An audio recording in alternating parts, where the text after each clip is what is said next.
رمضان کے بعد ایک صدقہ ہم دیتے ہیں، اس کو صدقہ فطر بولا جاتا ہے. آپ کے یہاں بھی صدقہ فطر ہی بولتے ہیں، کہیں کی فطرہ بھی بولتے ہیں.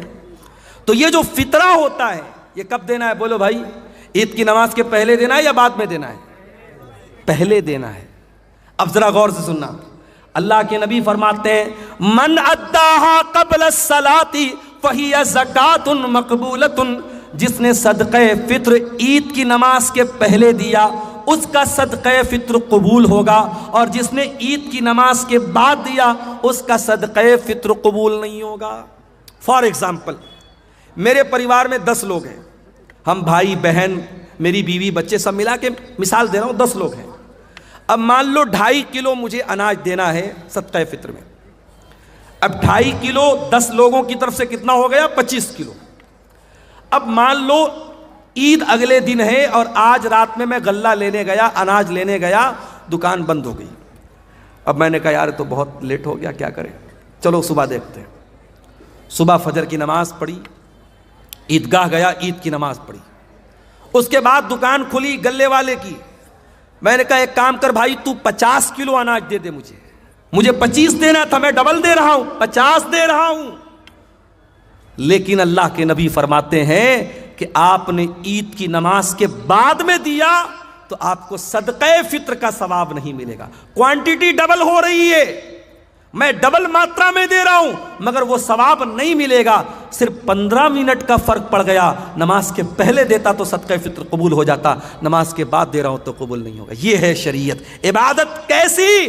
عبادت رسول کے جیسی. آپ ٹائمنگ بھی ذرا سی چینج کریں گے تو عبادت اللہ کیا قبول نہیں ہوگی.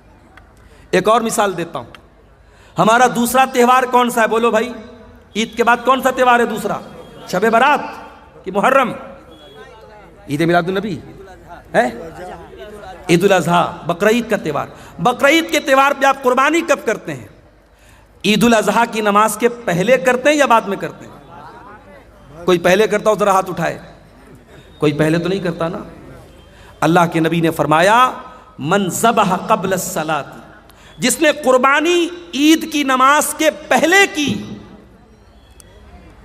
جس نے بعد میں کی، فقط تم نسکہ، اس کو قربانی کا ثواب ملے گا. اور جس نے عید الاضحیٰ کی نماز کے پہلے قربانی کی اس کو گوشت ملے گا، قربانی کا ثواب نہیں ملے گا. آپ ڈبل بکرا لے آئیں، ڈبل جانور لے آئیں، 2 کرتے تھے 4 لے آئیں، لیکن اگر آپ نے عید الاضحیٰ کی نماز کے پہلے قربانی کر دی آپ کی قربانی اللہ کیا قبول نہیں ہوگی. عبادت کیسی؟ عبادت رسول کے جیسی. ایک اور مثال آپ کو دیتا ہوں. حج کرنے جو لوگ گئے ہیں اللہ ان کا حج قبول کرے. جو اس سال جانا چاہتے ہیں اللہ صحت و سلامتی کے ساتھ ان کو روانہ فرمائے، اور جن کے دل میں ارادہ اور خواہش ہے اللہ زندگی میں ان کی خواہش پوری فرماتے ہیں. حج میں آپ جاتے ہیں، بڑے آرام سے مکہ میں ہوٹل میں ٹھہرے ہوئے ہیں. پہلے آپ گئے عمرہ کر لیا، عمرہ کر کے آرام سے نارمل کپڑا پہنا، آرام سے مکہ میں ہوٹل میں رہ رہے ہیں. 8 ذی الحجہ کی تاریخ آئی، نبی کا حکم ہے 8 ذی الحجہ کی جیسے ہی تاریخ آئی چلو حاجیو احرام باندھو اور مکہ چھوڑ کے کہاں پہنچو؟ مینا میں. مکہ میں آرام سے اے سی ہوٹل میں کمرے میں رہ رہے تھے. مینا میں ٹینٹ لگا ہوا ہے، ہزاروں لاکھوں لوگ وہاں ہیں. وہاں ٹینٹ میں ہم کو جا کے رہنا ہے، اور وہاں جا کے کیا کرنا ہے؟ بس 5 ٹائم نماز پڑھنا ہے. 4 رکعت والی نماز کو 2 پڑھنا ہے.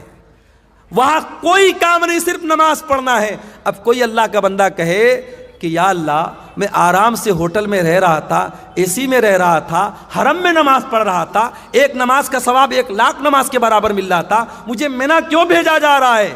جواب یہ ملے گا عبادت کیسی؟ عبادت رسول کے جیسی. دین تیری مرضی کا نام نہیں ہے، دین تیری منمانی کا نام نہیں ہے. جہاں میرے نبی کا حکم ہے کہ تجھے مینا جانا ہے تجھے جانا پڑے گا. 9 ذی الحجہ کی تاریخ آئی، حاجی کو حکم ملا چل حاجی چل تو مینا سے عرفات جا.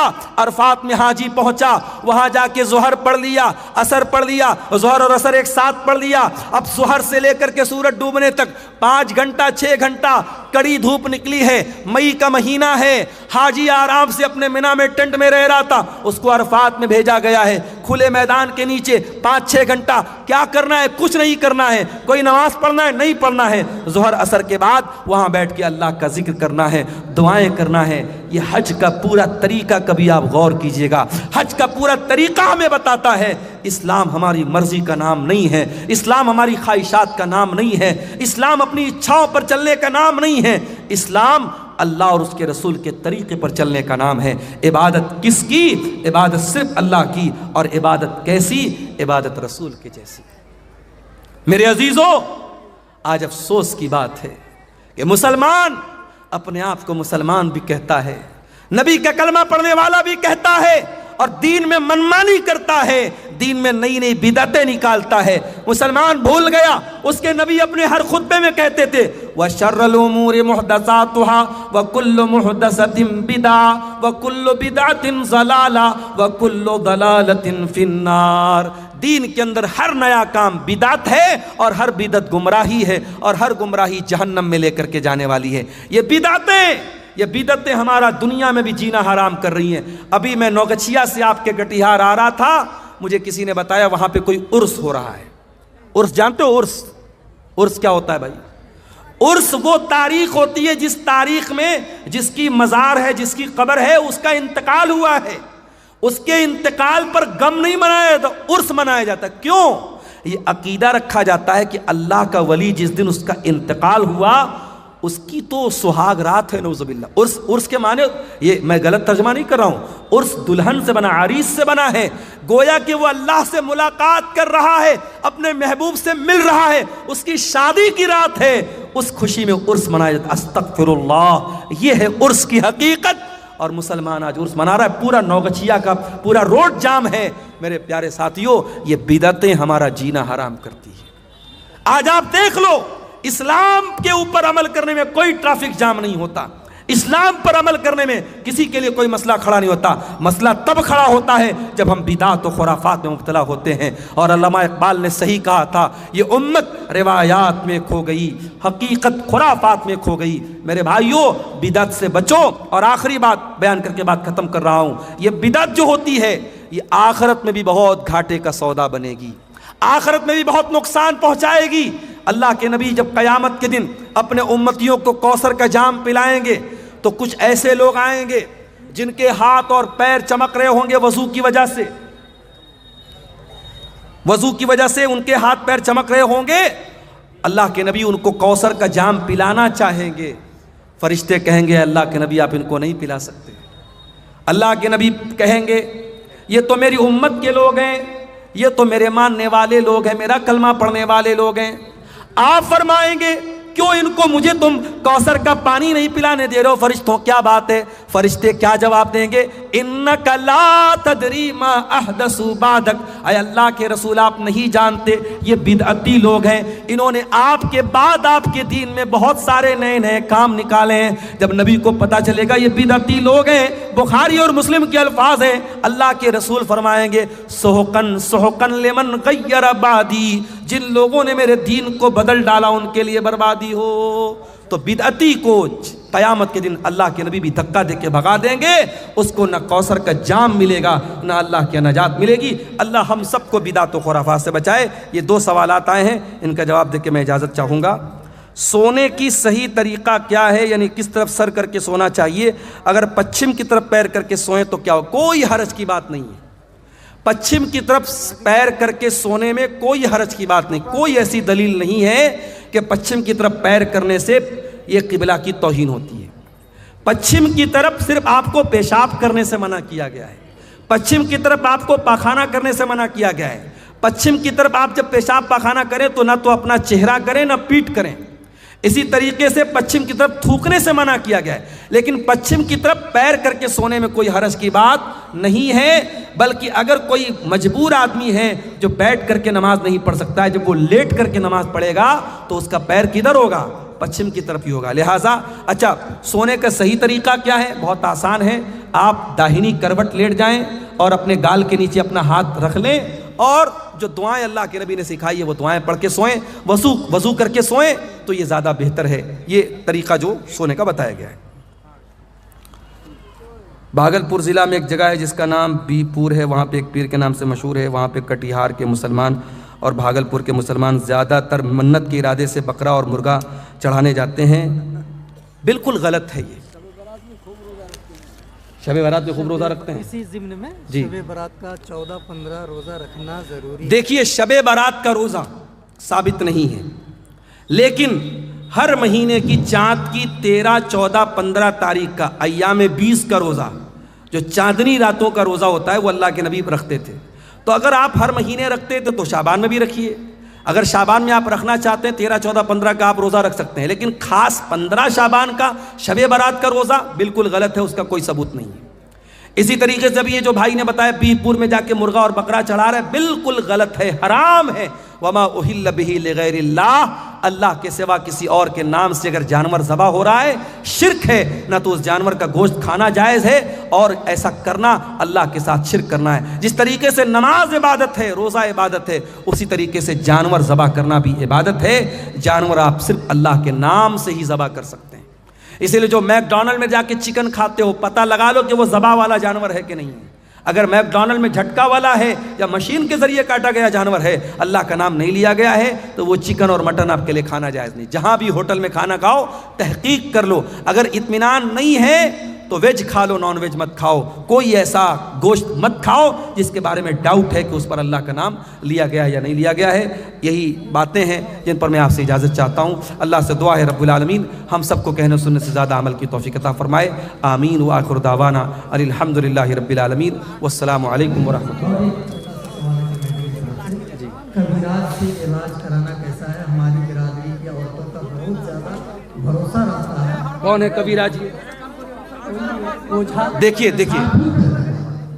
دیکھیے اگر کوئی حکیم ہے، کوئی وید ہے جو دواؤں سے علاج کر رہا ہے تو اس سے تو آپ علاج کرا سکتے ہیں، چاہے وہ مسلمان ہو یا غیر مسلم ہو۔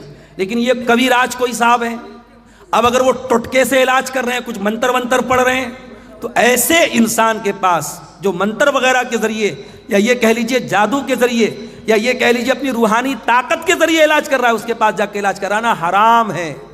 ایسے بہت سارے اوجھا اور بابا ہوتے ہیں، وہ مریض کو ایسے ہاتھ لگا دیتے ہیں، مریض ٹھیک ہو جاتا ہے۔ یہ سب شیطانی طاقتیں ہیں، کبھی خبردار ان کے پاس نہیں جانا۔ آپ تکلیف برداشت کر لو لیکن شرک کے اڈوں پر مت جاؤ میرے پیارے ساتھیوں، بالکل یہ غلط ہے۔ اور مسلمان عورتیں اگر وہاں جا رہی ہیں، غلط کر رہی ہیں، ان کے گھر کے گارجین کو چاہیے کہ اپنے گھر کی عورتوں کو ایسا نہ کرنے دیں۔ وَيَتِيمًا وَأَسِيرًا، میرے نیک بندے یتیموں کو کھانا کھلاتے ہیں، غریبوں کو کھانا کھلاتے ہیں، قیدیوں کو کھانا کھلاتے ہیں، اور کھانا کھلانے کے بعد کیا کہتے ہیں؟ انما نطعمکم لوجہ اللہ لا نرید منکم جزاء ولا شکورا۔ اے اللہ کے بندو، ہم تمہیں کھانا کھلا رہے اللہ کو راضی کرنے کے لیے، ہمیں تم سے کوئی بدلہ نہیں چاہیے، ہمیں تم سے کوئی شکریہ نہیں چاہیے۔ انا نخاف من ربنا یوما عبوسا قمطریرا، ہم تو تمہیں اس لیے کھانا کھلا رہے ہیں کیونکہ اللہ کا ڈر ہے ہمارے اندر، قیامت کے دن کا ڈر ہے ہمیں، اس لیے اللہ کے ڈر سے اور اللہ کے خوف سے ہم تم کو کھانا کھلاتے ہیں۔ پتہ یہ چلا کہ آپ کسی غریب کو کھانا بھی کھلائیں تو اللہ کے ڈر سے کھلائیں، لوگوں کے ڈر سے یا لوگوں کو خوش کرنے کے لیے اگر آپ کوئی نیک عمل کریں گے اللہ تعالیٰ کے وہ عمل قبول نہیں ہوگا۔ حضرت علی رضی اللہ تعالیٰ عنہ کے بیٹے شہید کربلا حضرت حسین رضی اللہ تعالیٰ عنہ کے ایک بیٹے تھے، ان کا نام تھا علی بن حسین، ان کو زین العابدین بھی کہا جاتا ہے۔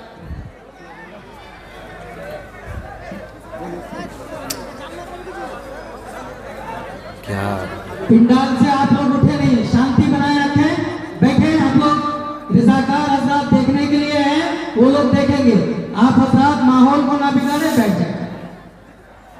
حضرت علی کے پوتے حضرت حسین کے بیٹے، نام نوٹ کر لو، علی بن حسین زین العابدین، ان کا انتقال ہوتا ہے، اور جب ان کی ان کو غسل دیا جانے لگتا ہے، نہلایا جانے لگتا ہے، تو ان کی پیٹھ پر موٹے موٹے بورے کے نشان پائے جاتے ہیں۔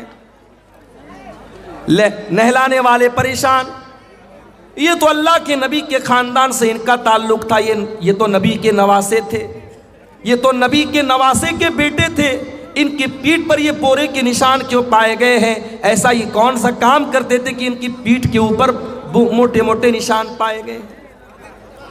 جب تحقیق کی گئی، پتہ یہ چلا کہ مدینہ کی کچھ غریب فیملی تھی، مدینہ کے کچھ غریب پریوار تھے، جن پریواروں میں ہر مہینہ کوئی اللہ کا نیک بندہ مہینے بھر کا راشن ان کے گھر میں لے جا کے پہنچا دیا کرتا تھا، اور ہمیشہ رات کے سناٹے میں آیا کرتا تھا، رات کے اندھیرے میں آیا کرتا تھا۔ ان غریبوں کو کبھی پتہ بھی نہ چلا ہمارے گھر میں کون راشن لا کے دے دیا کرتا تھا۔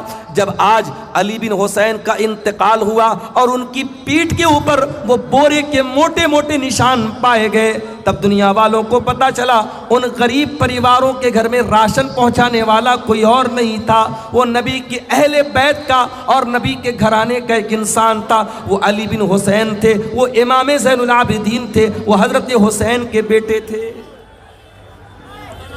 تو نیکی اللہ کے یہاں وہی قبول ہوگی جو صرف اللہ کے لیے کی جائے،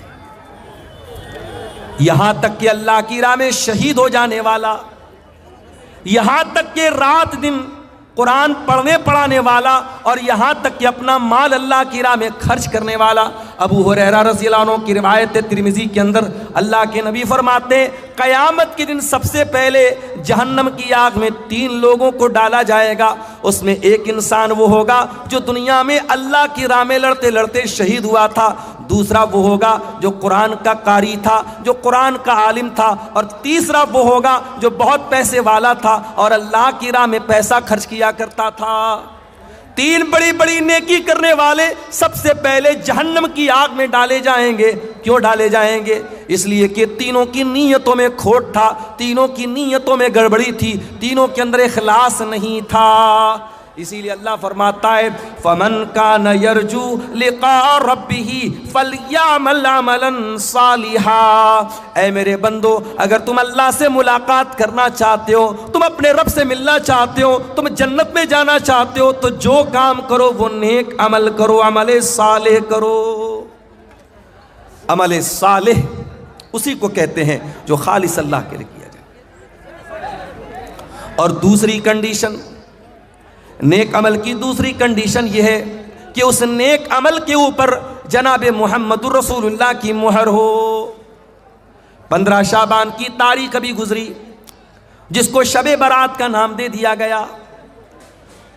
ممبروں پر کھڑے ہو کر کے فضیلتیں بیان کی گئی کہ 15 شعبان کا روزہ رکھنے سے یہ ملے گا، 15 شعبان کی رات میں تہجد پڑھنے سے یہ ملے گا۔ حالانکہ ایک بھی روایت شب برات کی فضیلت میں ثابت نہیں ہے، ایک بھی روایت۔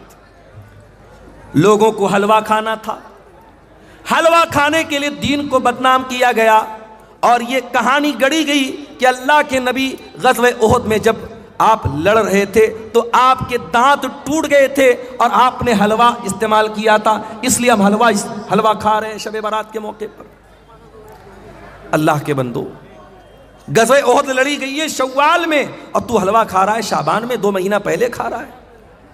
اور وہ کون سا حلوہ تھا جو نبی نے کھایا تھا دانت ٹوٹنے پر؟ ہمیں تو کہیں کوئی دلیل نہیں ملی۔ ایک ویڈیو بڑا وائرل ہوا فیس بک کے اوپر، میں نے دیکھا ایک آدمی بالکل جوکروں کے انداز میں کہہ رہا ہے کہ ارے وہ لوگ پوچھتے ہیں کہ حلوہ کہاں ہے، حلوہ کون سی کتاب میں؟ ارے حلوہ کتاب میں تھوڑی ملے گا، حلوہ تو کڑھائی میں ملے گا۔ یہ جوکر بازی، یہ لطیفے بازی، یہ چٹکلے بازی، اور اس کو آپ دین کا نام دے رہے ہیں۔ بھئی آپ کو حلوہ کھانا ہے، شوق سے کھائیں، اسے دین کے ساتھ نہ جوڑیں، اسے سنت کہہ کے نہ کھلائیں کھائیں، اسے شریعت کہہ کے نہ کھائیں اور کھلائیں۔ یاد رکھو میرے پیارے ساتھیوں، مجھے معلوم ہوا کہ آپ کے سیما پور میں بھی قبرستانوں میں لائٹنگ کی گئی 15 شعبان کو۔ آج آپ کے اہل حدیثوں کے علاقوں میں اور قرآن و حدیث پر چلنے کا دعویٰ کرنے والے علاقوں میں بھی بہت ساری جگہوں پر 10 محرم کو تعزیہ نکالا جاتا ہے۔ ابھی سمستی پور کے علاقے میں میرا پروگرام تھا، اہل حدیثوں کا گاؤں ہے، برسوں سے اہل حدیث لوگ چلے آ رہے ہیں، لیکن محرم کے موقع پر وہ شیعہ بن جاتے ہیں، افسوس کی بات ہے۔ اس کا مطلب یہ ہوا کہ ہم نے دین کو قرآن و حدیث سے نہیں سیکھا، ہم نے سماج میں جو دیکھا اس پہ عمل کرنے لگے۔ میرے پیارے ساتھیوں، نیکی وہ نہیں ہے جسے ہمارے باپ دادا نیکی سمجھتے تھے، نیکی وہ نہیں ہے جسے سماج نیکی سمجھتا تھا، نیکی وہ ہے جسے اللہ نے نیکی قرار دیا ہے، نیکی وہ ہے جسے رسول نے نیکی قرار دیا ہے۔ کیا کر رہے ہیں بھائی جلسہ کے رضاکار لوگ؟ خاموش کراؤ بھائی، کیوں جلسے کا ماحول خراب کر رہے ہیں؟ رضاکار حضرات سے گزارش ہے کہ ماحول کو شانت کریں، اگر کوئی معاملہ ہے تو آپ لوگ اس کو سنجیدگی سے حل کرنے کی کوشش کریں۔ سامعین حضرات سے گزارش ہے کہ آپ لوگ بیٹھ جائیں، ماحول کو خراب نہ کریں۔ شیخ کا خطاب ہو رہا ہے، بہت خرچ کر کے اور بہت محنت کے بعد پروگرام ہوتا ہے، اپنے ہی جلسے کو برباد مت کریں۔ آپ لوگ اپنے جلسے کو برباد کر رہے ہیں۔ آپ حضرات سے گزارش ہے، رضاکار حضرات آپ حضرات سے گزارش ہے کہ ماحول کو شانت کریں اور سامعین کو بیٹھائیں۔ اللہ کے واسطے خاموشی کے ساتھ، سکون کے ساتھ بیٹھیں۔ میں بہت لمبی تقریر نہیں کروں گا، بڑے پوائنٹ کی باتیں آپ کے سامنے بیان کر کے انشاءاللہ جاؤں گا۔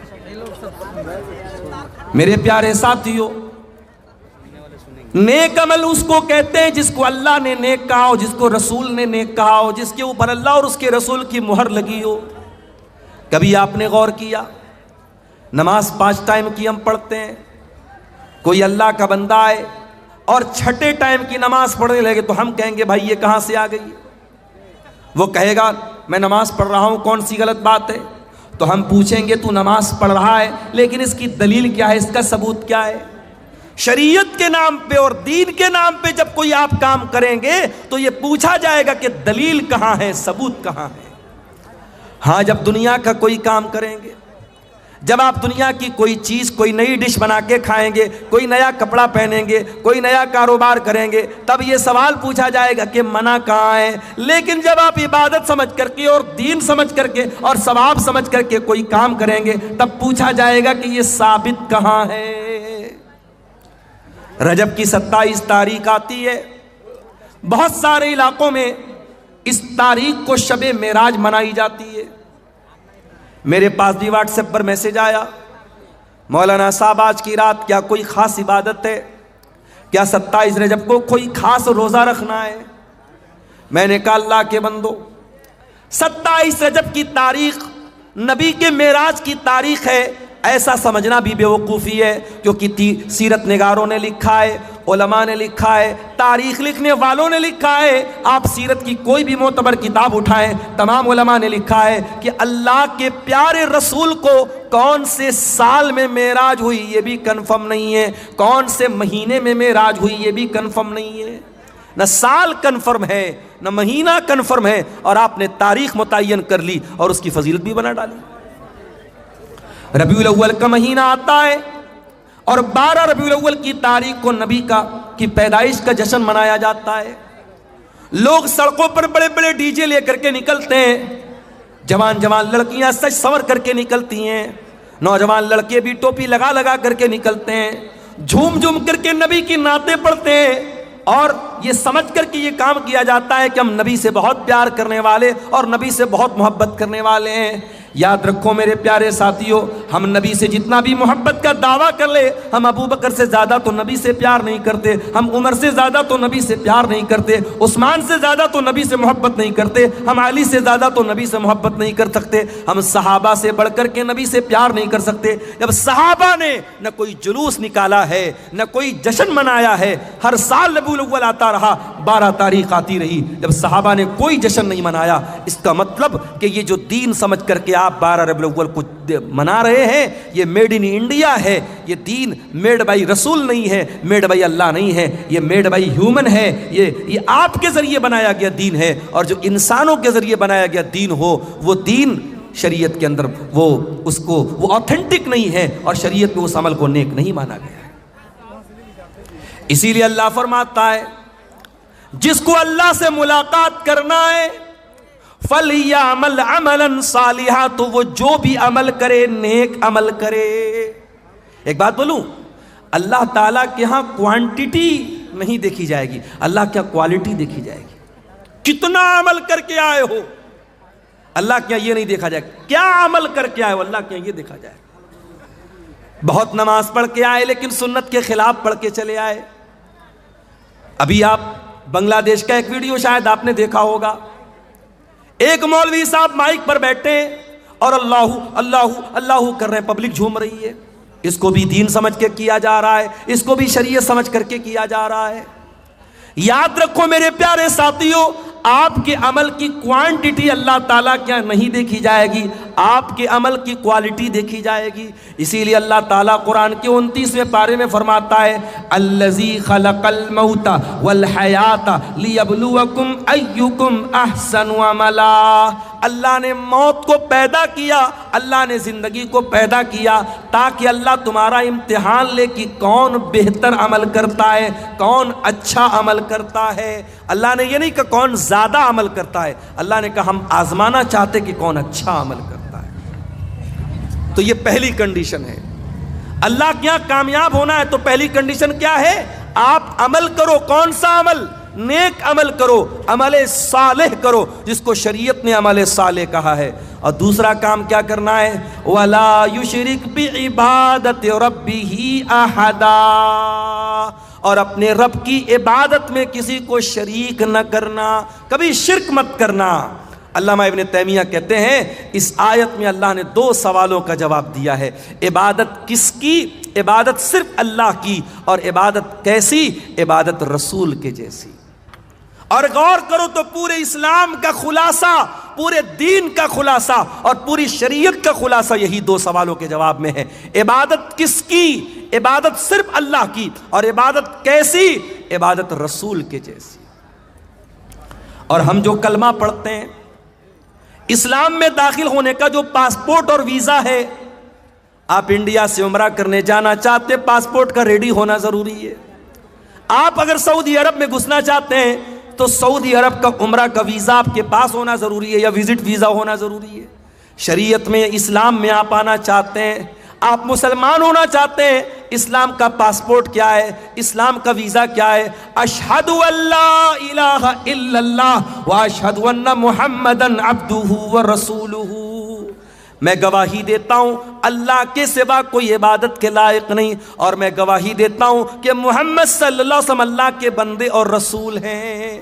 یہی تو ہے ہمارا پاسپورٹ, یہی تو ہے جنت کا پاسپورٹ, یہی تو ہے اسلام کا پاسپورٹ. اور اس میں 2 چیزیں ہیں, میں اللہ کے سوا کوئی معبود نہیں, اس کی گواہی دیتا ہوں. یہ پہلے سوال کا جواب. عبادت کس کی؟ عبادت صرف اللہ کی. اور دوسری گواہی کیا دیتے ہیں؟ وَأَشْهَدُ أَنَّ مُحَمَّدًا عَبْدُهُ وَرَسُولُهُ, اور میں گواہی دیتا ہوں کہ محمد صلی اللہ علیہ وسلم اللہ کے بندے اور اللہ کے رسول ہیں. او براری والو, او سیما پور والو, بڑے افسوس کے ساتھ کہنا پڑتا ہے, آپ نے نبی کا کلمہ تو پڑھا ہے, اشہد ان محمد رسول اللہ کا کلمہ تو ہم اور آپ پڑھتے ہیں, مگر افسوس کی بات ہے زندگی کے بہت سارے معاملات ایسے ہوتے ہیں جہاں ہم نبی کے طریقے کو اپنانے کو تیار نہیں ہیں. ابھی ایک بھائی مجھ کو ملے, کلیا چک کے رہنے والے, آپ کے اس علاقے میں اکثر آنا جانا ان کا ہوتا ہے.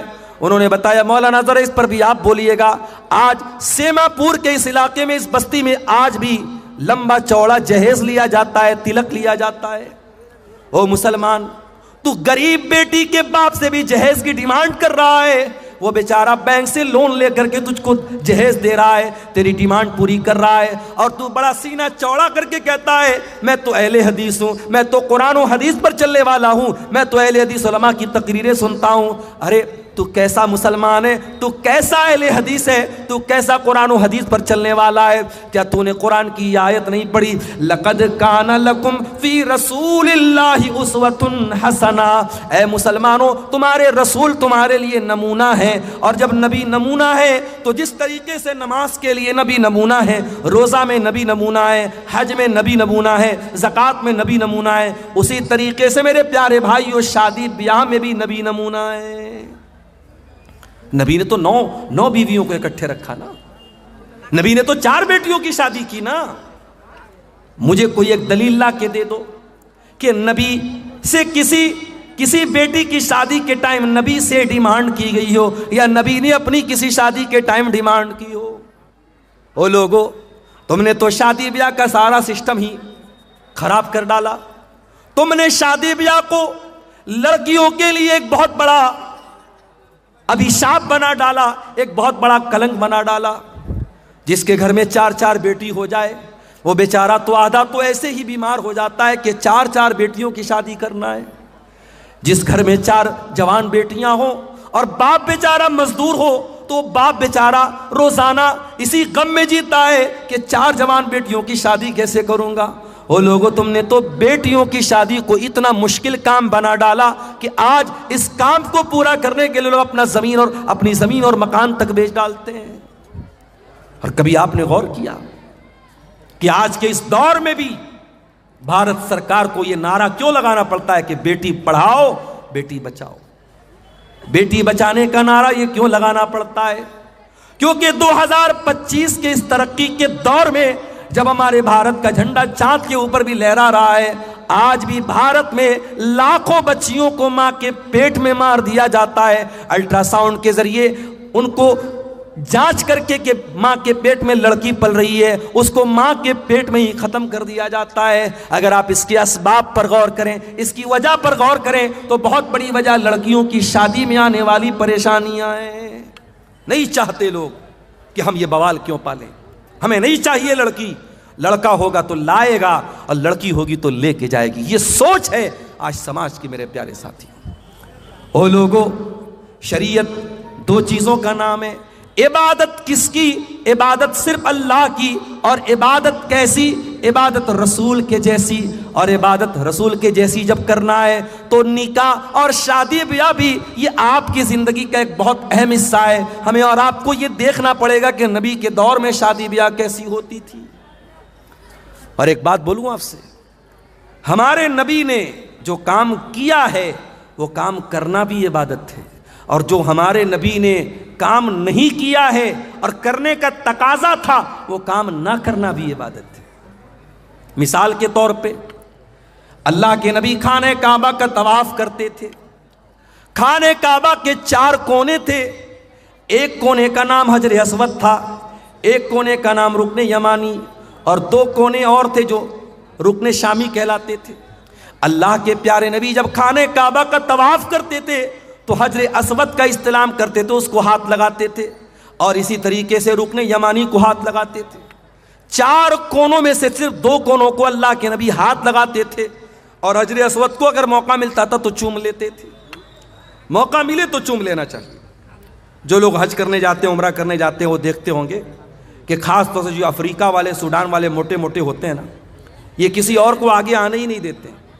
اب انڈیا اور پاکستان کے دبلے پتلے لوگ تو پہلے ان موٹے لوگوں کو دیکھ کے کنارے سے بھائی ہٹ جاؤ ہٹ جاؤ.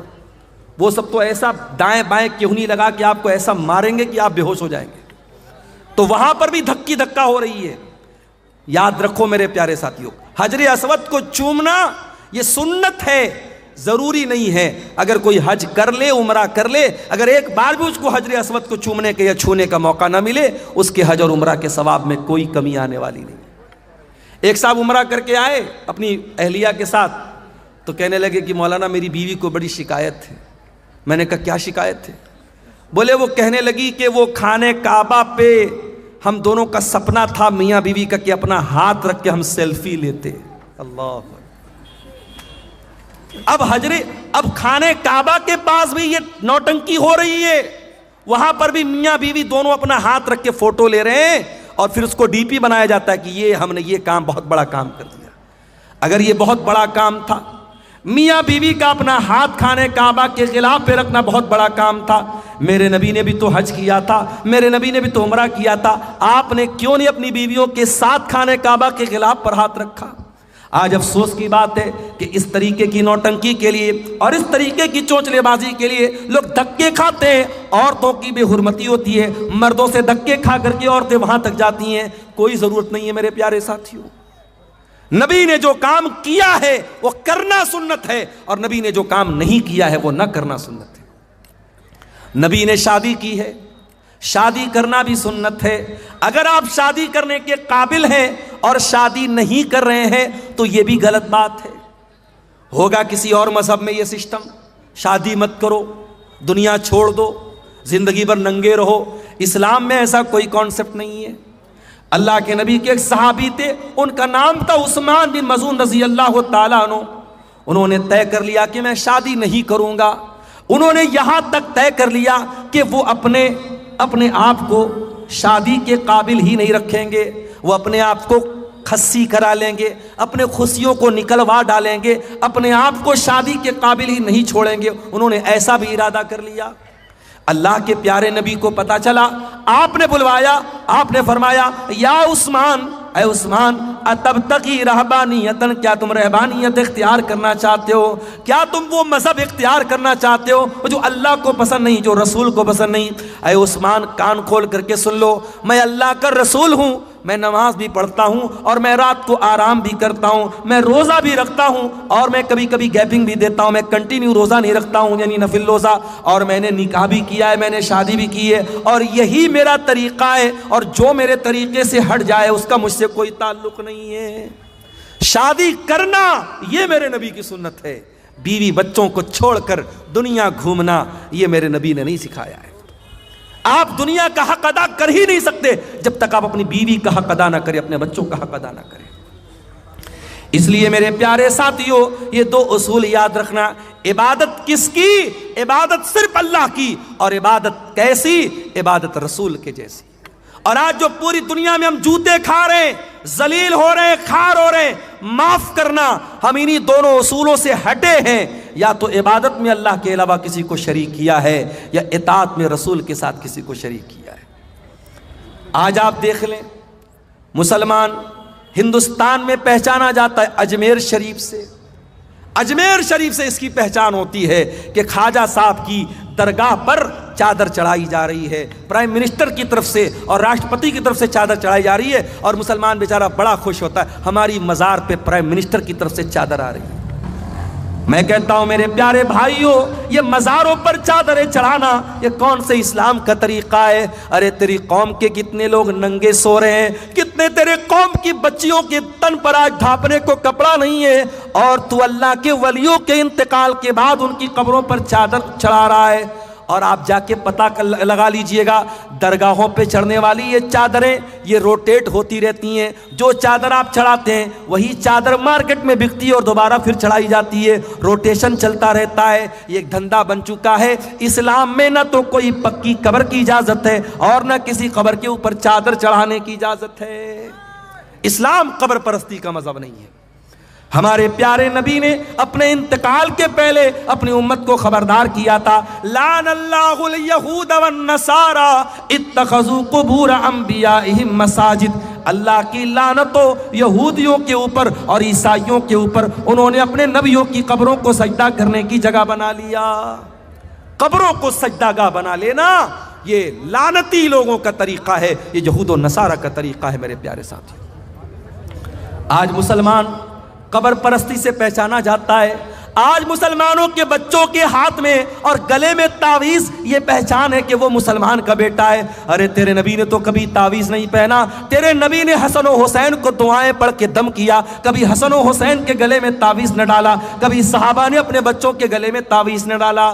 تجھے شارٹ کٹ چاہیے، تو نے اسلام کا شارٹ کٹ بنا ڈالا. تو نے نظر بد سے بچنے کے لیے اور جادو سے بچنے کے لیے اپنے بچوں کے گلے میں تعویذ ڈال دیا. اور تو نے قرآن، لوگ کہتے ہیں مولانا صاحب تعویذ کے اندر قرآن لکھا رہتا ہے، کبھی جات کے دیکھ لینا. یہ تعویذ کو میں نے کھول کے دیکھا ہے، کوئی قرآن نہیں لکھا رہتا ہے. تعویذ کے اندر قرآن نہیں، شرکیہ چیزیں لکھی رہتی ہیں. یا جبریل یا میکائیل یا اسرافیل، فرشتوں کو پکارا جاتا ہے، فرشتوں کو اللہ کے سوا پکارا جاتا ہے. اور اگر 2 منٹ کے لیے مان بھی لیا جائے کہ تعویذ کے اندر قرآن لکھا ہے، تو قرآن تعویذ میں آپ پہنے ہوئے ہیں، اسی حالت میں بیوی سے ملاقات کر رہے ہیں، اسی حالت میں لیٹرین میں جا رہے ہیں، اسی حالت میں باتھ روم میں جا رہے ہیں. کیا یہ قرآن کی بے حرمتی نہیں ہے؟ کیا یہ قرآن کا اپمان نہیں ہے؟ میرے پیارے ساتھیوں، ہر اس عمل سے بچو جو اللہ کی توحید سے ٹکرانے والا ہو. یاد رکھو میرے بھائیوں، اگر توحید گڑبڑ ہے اللہ کے ہم کبھی کامیاب نہیں ہو سکتے. اس لیے کہ اللہ قرآن میں کہتا ہے انہ من یشرک باللہ فقد حرم اللہ علیہ الجنہ، جو اللہ کے ساتھ شرک کرے گا اس کے اوپر اللہ نے جنت کو حرام کر دیا ہے، ومأواہ النار، اور ایسے انسان کا ٹھکانہ جہنم ہے، وما للظالمین من انصار، اور شرک کرنے والوں کا کوئی مددگار نہیں ہوگا، مشرک کا کوئی مددگار نہیں ہوگا۔ لوگ کہتے ہیں نا سرکار کا دامن پکڑ لیں گے، سرکار کا دامن پکڑ لیں گے، ارے نبی کا دامن اور نبی کی شفاعت کسی مشرک کو نصیب نہیں ہوگی۔ اللہ کے پیارے نبی فرماتے ہیں قیامت کے دن میں اسی کے حق میں شفاعت کروں گا جو میری توحید پر قائم، جو اللہ کی توحید پر قائم ہوگا، جو لا الہ الا اللہ کے اوپر قائم رہے گا۔ اسی لیے توحید کی حفاظت کرو میرے پیارے ساتھیو، مرتے دم تک کبھی شرک نہ کرنا، لا تشرک باللہ۔ اللہ کے نبی نے معاذ ابن جبل کو وصیت کی تھی، اے معاذ ابن جبل اللہ کے ساتھ کسی کو شریک مت کرنا، وَإِن قُتِلْتَ أَوْ حُرِّقْتَ، تمہیں قتل کر دیا جائے، تمہیں جلا دیا جائے، جل جانا، قتل ہو جانا، مگر اللہ کی ذات کے ساتھ کسی کو شریک نہ کرنا، شرک مت کرنا میرے پیارے ساتھیوں، اپنی پیشانی کو اللہ کے سوا کسی اور کے در پہ مت جھکانا۔ اور یاد رکھو اگر یہ شرک ہو گیا اور بغیر توبہ کیے انسان دنیا سے چلا گیا تو اللہ کیا اس کی معافی نہیں ہے۔ ان اللہ لا یغفر ان یشرک بہ ویغفر ما دون ذلک لمن یشاء، جو دنیا سے شرک کر کے چلا گیا اور شرک کی حالت میں مر گیا، اللہ فرماتا ہے اس مشرک کی ہم مغفرت نہیں کریں گے، مشرک کی اللہ تعالیٰ کے معافی نہیں۔ اچھا میں ایک مثال سے بات کرتا ہوں، مکان آپ کا ہے، گھر آپ کا ہے، کوئی دوسرا آ کر کے آپ کے مکان پہ قبضہ کر لے اور آپ کے مکان کو اپنا مکان کہے کہ آپ گوارا کریں گے؟ آپ کی بیوی نکاح آپ کر کے لائے اور آپ کے بجائے کسی اور کو شوہر مانے، کیا آپ گوارا کریں گے؟ نہیں نہیں، میری بیوی ہے، میرے علاوہ کسی اور کو نظر بھر کے دیکھے ہم تو یہ بھی گوارا نہیں کریں گے۔ جب ہماری غیرت یہ تقاضا کرتی ہے کہ جو چیز ہماری ہے اس پر کسی اور کا حق نہ ہو، اللہ تو ہم سے زیادہ غیرت والا ہے، اللہ تو سب سے زیادہ غیرت والا ہے، اللہ کی غیرت کو گوارا نہیں ہے کہ عبادت میں اللہ کے ساتھ کسی کو شریک کیا جائے۔ تو عبادت کس کی؟ عبادت صرف اللہ کی۔ اب آؤ ذرا دوسرے سوال پر ہم غور کریں، عبادت کیسی؟ عبادت رسول کے جیسی۔ آج ایک نماز آپ پڑھتے ہیں، کسی مسجد میں چلے جاؤ کوئی سینے پر ہاتھ باندھ رہا ہے، دوسری مسجد میں چلے جاؤ ناف کے نیچے ہاتھ باندھ رہا ہے، تیسری مسجد میں چلے جاؤ ہاتھ چھوڑ کے نماز پڑھ رہا ہے۔ ایک نماز اسلام کی عبادت ہے، 36 طریقے سے نماز پڑھی جا رہی ہے، ہر مسجد میں ایک نیا طریقہ ہے۔ ایک مسجد میں گئے السلام علیکم ورحمت اللہ، السلام علیکم ورحمت اللہ کہنے کے بعد امام صاحب اور مقتدی لوگ زور سے کہتے اللہ اکبر، استغفر اللہ استغفر اللہ استغفر اللہ۔ دوسری مسجد میں گئے، امام نے سلام پھیرا، جلدی سے ہاتھ اٹھایا، امام دعا کرنے لگا، پیچھے مقتدیوں نے بھی ہاتھ اٹھایا اور امام کی دعا پر آمین کہا۔ نماز کے طریقے میں اتنا متبھید کیوں ہے؟ نماز کے طریقے میں اتنا فرق کیوں ہے؟ کیوں اپنے اپنے مسلک کی طریقے کی نمازیں بنا کے آپ نے رکھی ہیں؟ آؤ میرے پیارے ساتھیو، آج اس اسٹیج سے، مدرسہ اصلاحیہ کے اس اسٹیج سے آپ کو اتحاد کی دعوت دیتا ہوں، آپ کو ایکتا کی دعوت دیتا ہوں۔ آؤ نماز کا وہ طریقہ چلے گا جو جناب محمد رسول اللہ صلی اللہ علیہ وسلم نے بیان کیا، اور آپ نے فرمایا سلو کما رأیتمونی اصلی، اے میری امت کے لوگوں اس طریقے پر نماز پڑھتے رہو جس طریقے پر تم نے نماز مجھ کو پڑھتے ہوئے دیکھا ہے۔ اور نبی کا یہ کہنا کہ میرے طریقے پر نماز پڑھتے رہو، نبی کا یہ کہنا اس بات کی دلیل ہے کہ قیامت تک وہ طریقہ محفوظ رہے گا۔ اور آج بھی حدیث کی کتابیں بتاتی ہیں کہ اللہ کے نبی جب تشہد میں بیٹھتے تھے تو کہاں پر انگلی ہلاتے تھے، کہاں پر انگلی کو حرکت دیتے تھے، جب آپ رکوع میں جاتے تھے تو گھٹنوں کو کیسے پکڑا کرتے تھے، جب آپ سجدے میں جایا کرتے تھے تو آپ کی ناک زمین پر ہوتی تھی کہ نہیں تھی، آپ کی پیشانی زمین پر ہوتی تھی یا نہیں تھی، ایک ایک طریقہ آپ کا نماز کا حدیث کی کتابوں میں ملے گا۔ تو عبادت کیسی؟ عبادت رسول کے جیسی۔ یہ اتنا نازک معاملہ ہے کہ آپ اس میں کوئی پھیر بدل نہیں کر سکتے۔ چلیے ایک مثال آپ کو دیتا ہوں، بہت پیاری مثال ہے، اس کو ذرا غور سے سنیے گا۔ حدیث کہاں پر ہے؟ بخاری میں بھی ہے، مسلم میں بھی ہے۔ راوی کون ہے؟ برا ابن عازب کہتے اللہ کے پیارے نبی نے مجھ سے فرمایا اذا اتیت مضجعک اے برا جب تم بستر پہ سونے جاؤ تو پہلے تم وضو کر لیا کرو. ہمارے پاس کچھ عورتوں کا فون آیا، مولانا صاحب بڑے ڈراؤنے سپنے آتے ہیں، مولانا صاحب رات میں ڈراؤنے سپنے آتے ہیں، جنات پریشان کرتا ہے، جادو سے پریشان ہے. چلو ایک طریقہ تم کو بتا رہا ہوں، کبھی جنات پریشان نہیں کریں گے. جب بھی رات میں بستر پہ سویا کرو تو وضو کر کے سویا کرو. وضو کر کے سونا یہ نبی کی سنت ہے. نبی اکرم نے فرمایا کہ اے برا جب تم بستر پہ سونے جاؤ تو وضو کر لو. کون سا وضو؟ جو نماز کے لیے کرتے ہو، جو جنرل وضو ہے، جو عام طریقہ ہے وضو کرنے کا. اور اس کے بعد اپنے داہنی کروٹ لیٹ جاؤ. اور اے برا ابن عازب اب میں جو دعا سکھا رہا ہوں اس دعا کو تم پڑھ کر کے سو جاؤ. کون سی دعا ہے؟ اللہم اسلمت نفسی الیک وفوضت امری الیک والجات ظہری الیک رغبتا ورہبتا الیک لا ملجا ولا منجا منک الا الیک آمنت بکتابک الذی انزلت وبنبیک الذی ارسلت. نبی نے یہ دعا سکھائی. دعا کا مطلب کیا ہوا؟ یہی تو بڑے افسوس کی بات ہے، ہم دعائیں پڑھتے ہیں، دعاؤں کا مطلب بھی جاننے کی کوشش نہیں کرتے. کتنی پیاری دعا ہے، اللہم اسلمت نفسی الیک. اے اللہ میں بستر پہ سونے جا رہا ہوں، نہیں معلوم صبح زندہ اٹھوں گا کہ نہیں اٹھوں گا. اے اللہ میں اپنے آپ کو تیرے حوالے کر کے جا رہا ہوں. وفوضت امری الیک. اور اے اللہ میری تجوری میں کتنا پیسہ ہے، میرے بچوں کا کیا بنے گا، میری بیوی کا کیا بنے گا، میرے جو بھی معاملات ہیں اے اللہ میں تیرے حوالے کر کے جا رہا ہوں. رغبتا ورہبتا الیک. اے اللہ میں تجھ سے ڈرتا بھی ہوں اور تیری رحمت کی امید بھی رکھتا ہوں. تیرے عذاب کا ڈر بھی میرے سینے میں ہے اور تیری رحمت کی امید بھی میرے دل میں ہے. اور اے اللہ آمنتو لا ملجا ولا منجا منک الا الیک. اے اللہ تو جس کو پناہ دے دے، تو جس کو پناہ نہ دے اس کو کوئی پناہ دینے والا نہیں، تو جس کو نجات نہ دے اس کو کوئی نجات دینے والا نہیں. آمنتو بکتابک الذی انزلت. اے اللہ میں تیری کتاب پر ایمان لاتا ہوں جو کتاب تو نے اتاری ہے. وبنبیک الذی ارسلت. اور میں تیرے نبی پر ایمان لاتا ہوں جس نبی کو تو نے رسول بنا کے بھیجا ہے. یہ ہے دعا کا ترجمہ، دعا کا انواد جو تھوڑا سا میں نے آپ کے سامنے کیا ہے. اب ذرا غور سے سنیے گا. نبی نے دعا سکھائی، کہا کہ اے برا داہنی کروٹ لیٹ جانا وضو کر کے اور یہ دعا پڑھ لینا، اس کے بعد کچھ مت کہنا، سو جانا. اگر اسی حالت میں تم مر گئے مت علی الفطرہ تو تم فطرت پر مرو گے، جنت میں جاؤ گے. تو اگر یہ دعا پڑھ کے مر گئے تو جنت میں جاؤ گے، جنتی تمہاری جنت پکی ہو جائے گی اگر اس دعا کو پڑھ کے اسی عقیدے پر تم دنیا سے چلے گے. صحابہ کے زمانے میں موبائل تو نہیں تھا، ساؤنڈ ریکارڈر تو نہیں تھا جلدی سے ریکارڈ کر لیا جائے.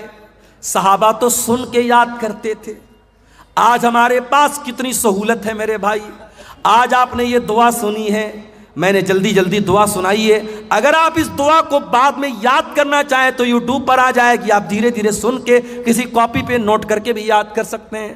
صحابہ تو ایسا نہیں کر سکتے تھے. حضرت برا کہتے ہیں میں جلدی جلدی اس دعا کو دہرانے لگا، میں ریپیٹ کرنے لگا اس کو یاد کرنے کے لیے. جب میں دہرانے لگا تو پوری دعا تو میں نے صحیح پڑھی، بس ایک جگہ تھوڑی سی غلطی مجھ سے ہو گئی. نبی نے کیا دعا سکھائی تھی؟ آمنتو بکتابک الذی انزلت وبنبیک الذی ارسلت. میں اللہ کی کتاب پر ایمان لاتا ہوں اور اللہ کے نبی پر ایمان لاتا ہوں. میرے منہ سے نبی کی جگہ رسول کا لفظ نکل گیا، وبنبیک الذی کی جگہ وبرسولک الذی کا لفظ نکل گیا. ایک لفظ کی مسٹیک ہو گئی. اور علماء جانتے ہیں کہ نبی اور رسول میں بڑا باریک سا فرق ہے، کوئی بہت خاص فرق نہیں ہے. تھوڑا سا ڈیفرنس ہو گیا، صحابی کے منہ سے نبی کی جگہ رسول کا لفظ نکل گیا. نبی نے اتنا بھی گوارا نہیں کیا. نبی نے کہا اے برا ریپیٹ کر، دوبارہ پڑھ، تو نے صحیح نہیں پڑھی ہے، تجھے وہی پڑھنا پڑے گا جو میں نے سکھایا ہے. عبادت کس کی؟ صرف اللہ کی. اور عبادت کیسی؟